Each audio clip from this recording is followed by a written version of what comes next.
Assalamualaikum warahmatullahi wabarakatuh. Apa kabar anak-anak kelas 9 hari ini? Semoga sehat-sehat selalu. Amin amin ya robbal alamin.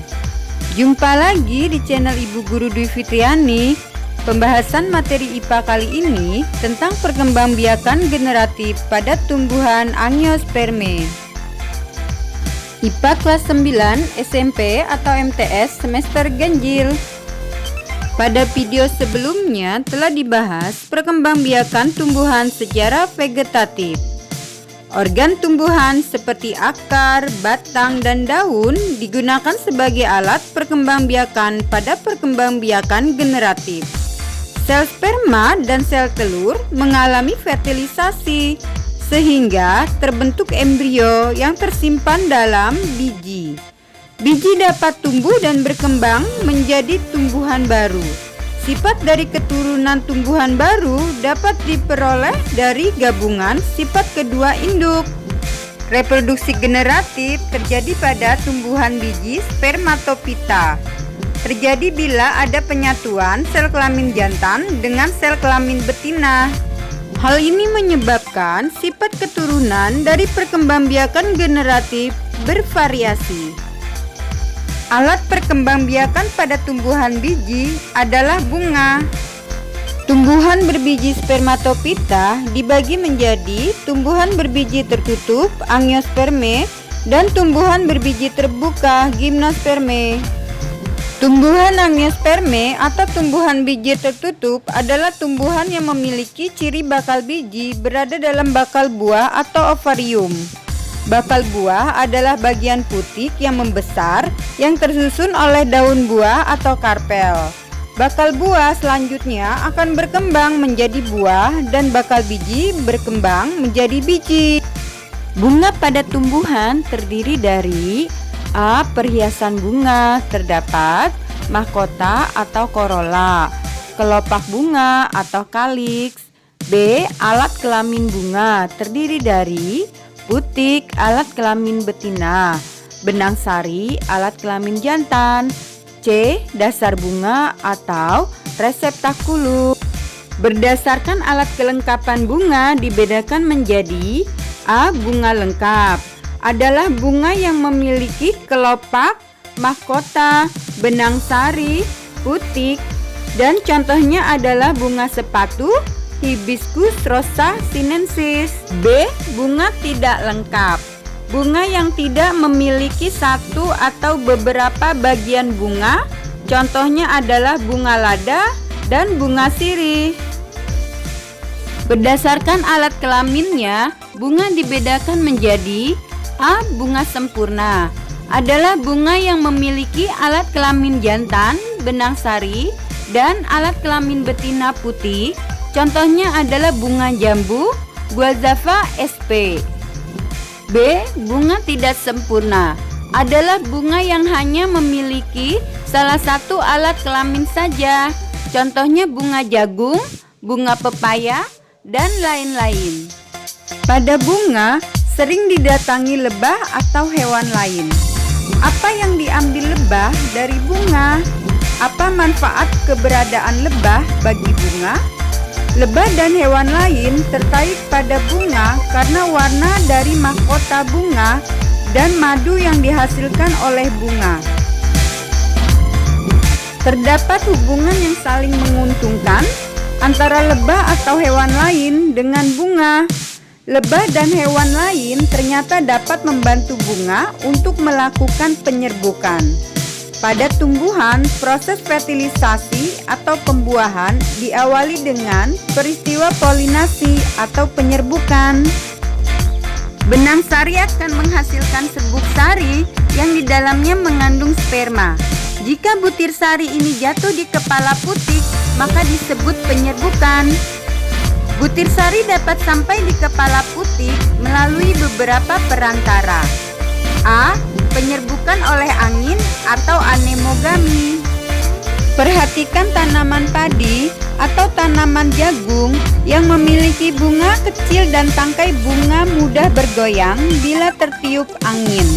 Tanaman dengan bunga yang ukuran kecil dengan jumlah bunga yang banyak dan ringan serta tidak menghasilkan nektar atau bau merupakan beberapa ciri tanaman yang penyerbukannya dibantu oleh angin. Penyerbukan yang dibantu oleh angin disebut anemogami. Bunga matahari memiliki warna yang menarik dan cerah, yaitu kuning, dan menghasilkan nektar. Tahukah kamu apa fungsi ciri tersebut bagi bunga matahari? Ciri yang dimiliki bunga matahari dan bunga yang memiliki ciri serupa sangat menarik bagi serangga, seperti lebah untuk hinggap dan menghisap nektar. Umumnya serbuk sari yang dihasilkan bunga tersebut lengket sehingga mudah melekat pada kaki serangga. Dengan demikian, serangga ikut memindahkan serbuk sari ke putik. Penyerbukan yang terjadi dengan bantuan serangga disebut entomogami. Ornitogami adalah penyerbukan yang dibantu oleh burung. Tanaman yang penyerbukannya dibantu oleh burung umumnya memiliki ukuran bunga yang besar, berwarna merah cerah, tidak berbau, menghasilkan nektar dalam jumlah cukup banyak, dan mahkota bunga berbentuk trompet, misalnya bunga cangkring atau dadap Erythrina variegata. Ukuran bunga yang besar berguna untuk menahan berat dari burung, namun tidak semua jenis burung dapat membantu penyerbukan. Salah satu contoh burung yang dapat membantu penyerbukan adalah burung kutilang, burung kolibri, dan burung cucok rowo.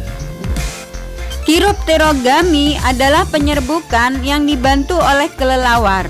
Ciri-ciri bunga yang penyerbukannya dibantu oleh kelelawar adalah menghasilkan nektar, memiliki warna yang menarik, menghasilkan bau, dan mekar pada malam hari.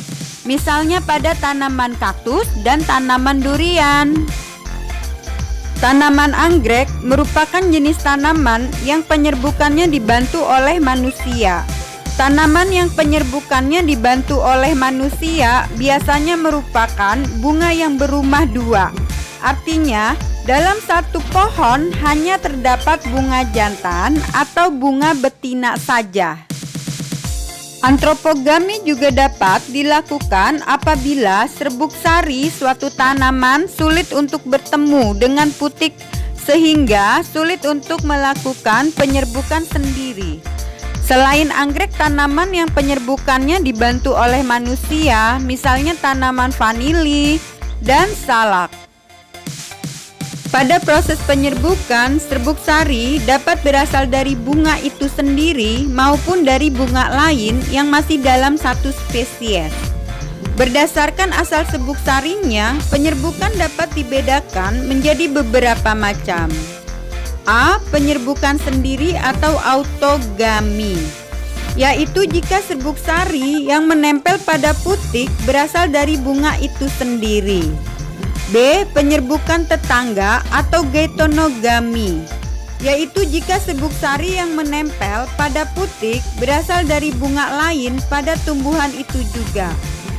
C. Penyerbukan silang atau aulogami, yaitu jika serbuk sari yang menempel pada kepala putik berasal dari bunga tumbuhan lain dan tumbuhan asal polen masih tergolong jenis yang sama.